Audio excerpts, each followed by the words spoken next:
ഞങ്ങൾക്ക് വിവാഹം വേണ്ടെന്ന് തീരുമാനിക്കുന്നു. കേരളത്തിലെ പെൺകുട്ടികളുടെ ഒരു ട്രെൻഡാണ് ഇപ്പം അത്. ട്രെൻഡ് എന്നൊക്കെ പറഞ്ഞിട്ടുണ്ടെങ്കിൽ അവരതിന് അഡിക്റ്റുകളാണ്.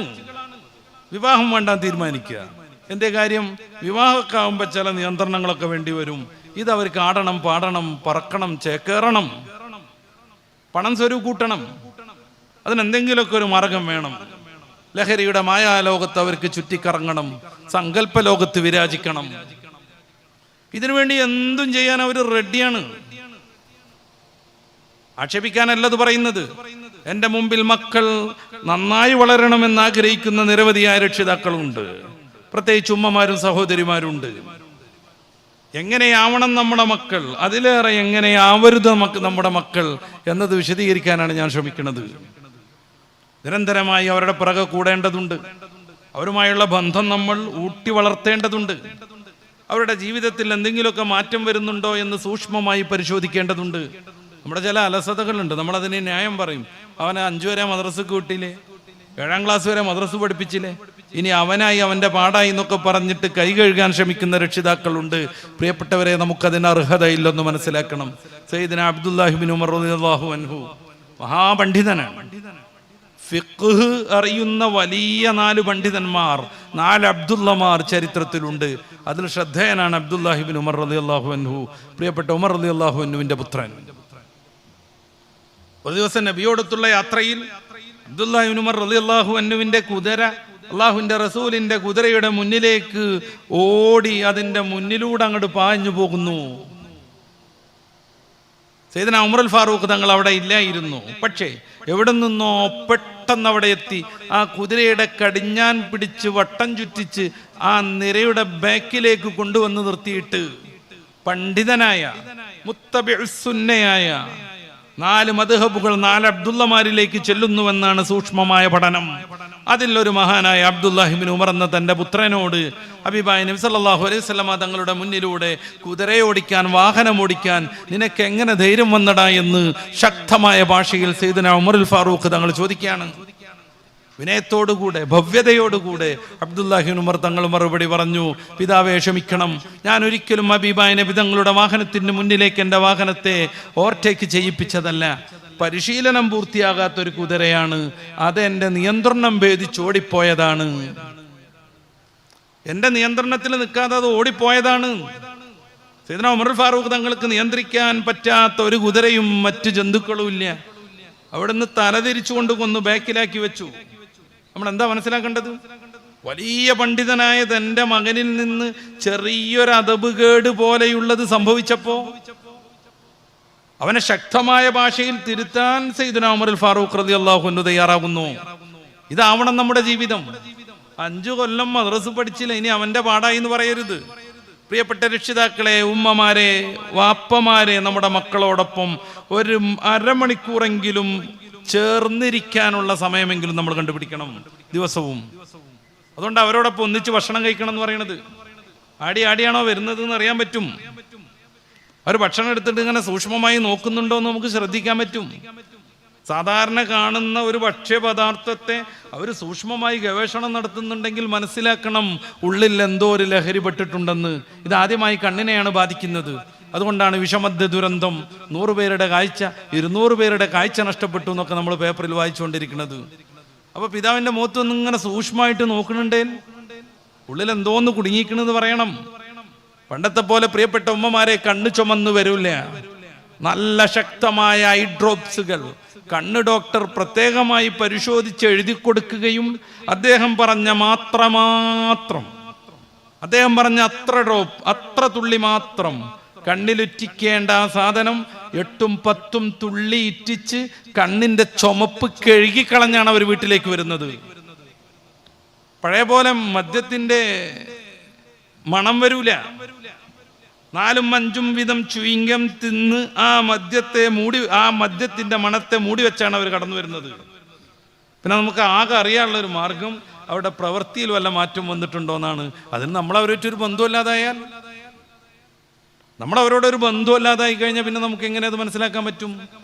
അവരോടൊപ്പം ഇരിക്കണം, സംസാരിക്കണം, അവരുടെ സുഹൃത്തുക്കളെ കുറിച്ച് പഠിക്കണം, അവരെങ്ങോട്ടൊക്കെ പോകുന്നു എന്ന് നോക്കണം. അവരുടെ ജോലി എന്താണെന്ന് പ്രത്യേകമായി അന്വേഷിക്കണം. കൂടുതൽ അവരുടെ അധ്വാനത്തിനപ്പുറമുള്ള പണം അവരുടെ കയ്യിൽ വരുന്നുണ്ടോ എന്നുള്ളത് പ്രത്യേകം ശ്രദ്ധിക്കണം. ഇങ്ങനെ സൂക്ഷ്മമായി നമ്മുടെ മക്കളെ പിറകെ നടക്കാനും പരലോകത്ത് നമ്മളോടൊപ്പം സ്വർഗത്തിലെത്തുവോളം അവരെ പിന്തുടരാനും ബാധ്യസ്ഥരാണ് നമ്മൾ. ഞാൻ ഇനി ഇങ്ങനെ വിസ്തരിച്ച് പറയണ്ടല്ലോ നമ്മുടെ നാടിന്റെ ചില അനുഭവങ്ങളെ കുറിച്ച്. മാതാവും പിതാവും മക്കളും സഹോദരന്മാരും സഹോദരിമാരും ഒന്നിച്ച് പറയാൻ പറ്റാത്ത, ചർച്ച ചെയ്യാൻ പറ്റാത്ത ചില സംഗതികളുണ്ട്. ആ ഒരു മറ സൂക്ഷിക്കാൻ നമ്മൾ ഇതുവരെയും ശ്രദ്ധിച്ചിരുന്നു. പക്ഷേ ഒന്നിച്ച് സിനിമ കാണുമ്പോൾ ആ മറക്ക് അങ്ങോട്ട് പോകും. മാതാവും പിതാവും മക്കളും ഒന്നിച്ച് ചേർന്ന് സംസാരിക്കാൻ പറ്റാത്ത ചില കാര്യങ്ങളുണ്ട്. ഒന്നിച്ച് സിനിമ കാണുമ്പോൾ അതൊക്കെ പോവും. പിന്നെ ഇതെന്റെ സഹോദരിയാണെന്ന് ബോധം വരാതെ ഏതോ ഒരു അന്യ പെണ്ണാണെന്ന് കരുതി സഹോദരിയെ സമീപിക്കുന്നവർ വർദ്ധിച്ചു വരുന്നു. ചില പ്രമാദമായ കേസുകൾ, ബലാത്സംഗ കേസുകളൊക്കെ ചർച്ച ചെയ്യുമ്പോൾ പോലീസ് ഓഫീസർമാരുടെ ശ്രദ്ധക്കുറവ് കൊണ്ടാണ് പ്രതികൾ അറസ്റ്റ് ചെയ്യപ്പെടാത്തതെന്നും ഇത്തരം കേസുകൾ വർദ്ധിച്ചു വരുന്നതെന്നും വിമർശനങ്ങൾ ഉണ്ടാകുമ്പോൾ ചില പോലീസ് ഓഫീസർമാർ നടത്തുന്ന ഒരു പത്രസമ്മേളനമുണ്ട്. നിർഭയ എന്ന് പറയുന്ന പെൺകുട്ടി ഇന്ത്യ മൊത്തം ലോകരാഷ്ട്രങ്ങൾക്ക് മുന്നിൽ നാണം കൊട്ടൊരു കേസായിരുന്നു. അത് നമുക്കറിയാം, ഞാൻ വിസ്തരിക്കല്ല. രാത്രി സിനിമയും കഴിഞ്ഞ് തൻ്റെ ബോയ് ഫ്രണ്ടിനോടൊപ്പം വരുമ്പോൾ 5 പേർ ചേർന്നാണ് ബസ്സിലിട്ട് ആ പെണ്ണിനെ ബലാത്സംഗം ചെയ്തത്. വിദേശ ചികിത്സ വരെ ഗവൺമെന്റ് നടത്തിയിട്ടും ആ പെണ്ണ് മരിച്ചുപോയി, ആ സ്ത്രീ മരിച്ചുപോയി. ഈ സീസണിൽ പത്രസമ്മേളനം നടത്തിയ മെയിൻ പോലീസ് ഓഫീസർമാർ പറയുന്ന ഒരു യാഥാർത്ഥ്യമുണ്ട്. ഇന്ത്യയിലും കേരളത്തിലും കൂടുതലുള്ള ലൈംഗികമായ അതിക്രമങ്ങൾ ഗാർഹിക പീഡനങ്ങളാണ്. എന്താ ഗാർഹിക പീഡനങ്ങൾ? വീട്ടിൽ നിന്ന് സംഭവിക്കുന്നത്. പിതാവും വല്ലിപ്പയും അമ്മാവനും എളാപ്പയും ജ്യേഷ്ഠനും അനുജനും അണിയാക്കയും നടത്തുന്നത്. പോലീസ് ഓഫീസർ ചോദിക്കുകയാണ്, ഒരു പിതാവും മകളും ഒന്നിച്ച് സഞ്ചരിക്കുമ്പോൾ ഞങ്ങൾക്ക് അതിൽ എന്ത് റോളാണെന്ന്. ഒരു സഹോദരനും സഹോദരിയും ഒന്നിച്ച് നടക്കുമ്പോൾ ഞങ്ങൾക്ക് അതിൽ എന്ത് ശ്രദ്ധിക്കാനാണെന്ന്. കേരളത്തിൽ ഏറ്റവും കൂടുതൽ നടക്കുന്നത് ഗാർഹിക പീഡനങ്ങളാണെന്ന് പറയുമ്പോൾ നമ്മുടെ മനുഷ്യത്വം എവിടെ പോയി എന്നതിനെ കുറിച്ച് നമ്മൾ ആലോചിക്കേണ്ടി വരും.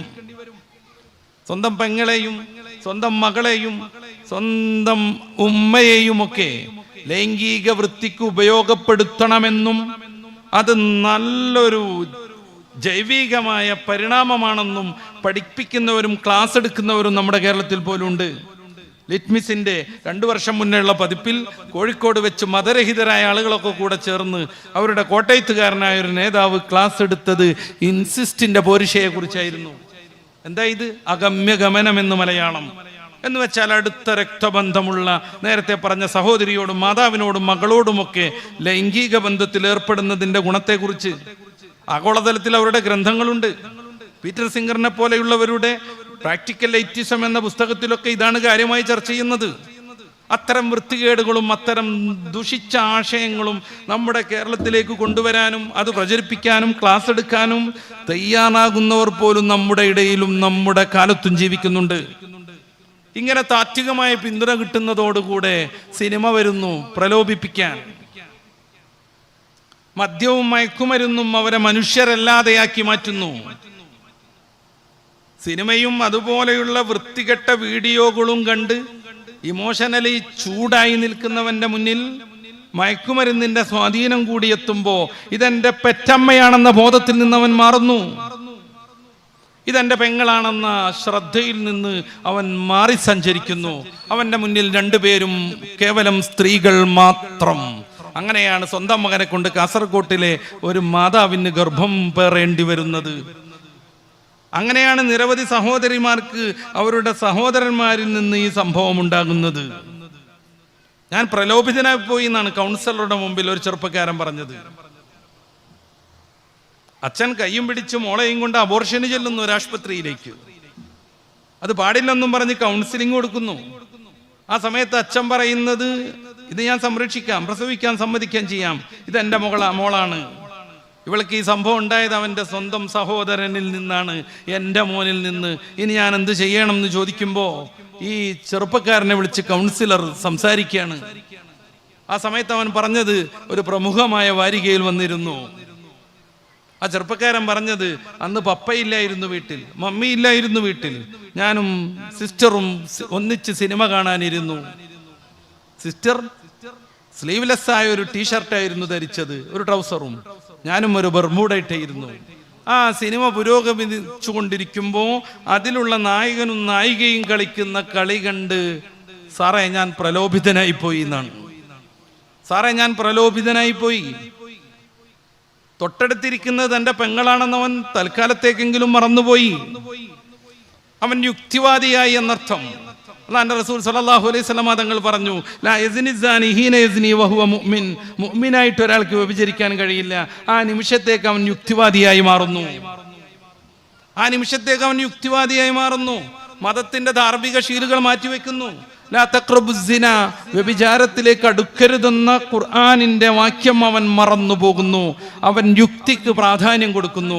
നല്ലൊരു സന്ദർഭം, നല്ലൊരു ചാൻസ്, ഞാൻ എന്തിനിത് ഒഴിവാക്കണമെന്ന് അവൻ വിചാരിക്കുന്നു. യുക്തിയെ പ്രമാണമാക്കി പരിശുദ്ധ റസൂലിന്റെ വചനങ്ങളും ഖുർആനിന്റെ വാക്യങ്ങളും ഉപേക്ഷിച്ച് ആത്മീയതയിൽ നിന്നും മതത്തിൽ നിന്നും മാറി തൽക്കാലത്തേക്ക് അവൻ യുക്തിവാദിയായി മാറുന്നു. ലാ യസ്നി സാനി ഹീന യസ്നി വഹുവ മുഅ്മിൻ. മുഅ്മിനായി കൊണ്ട് ഒരുത്തന് വ്യഭിചരിക്കാൻ കഴിയില്ല. അവൻ യുക്തിവാദിയായാണ് വ്യഭിചരിക്കുന്നത്. കള്ളിനെ കുറിച്ച് മുത്തറസൂൽ അത് തുറന്നു പറയുന്നുണ്ട്. വലാ യശ്രിബുൽ ഖംറ ഹീന യശ്രിബുഹാ. കള്ളു കുടിക്കുന്നവൻ ആ കുടിക്കുന്ന സന്ദർഭത്തിൽ മുഅ്മിനല്ല. മുഅ്മിനാണെങ്കിൽ സൂറത്തുൽ മാഇദയുടെ 90-ാമത് വചനം അവന്റെ മനസ്സിലുണ്ടാകും.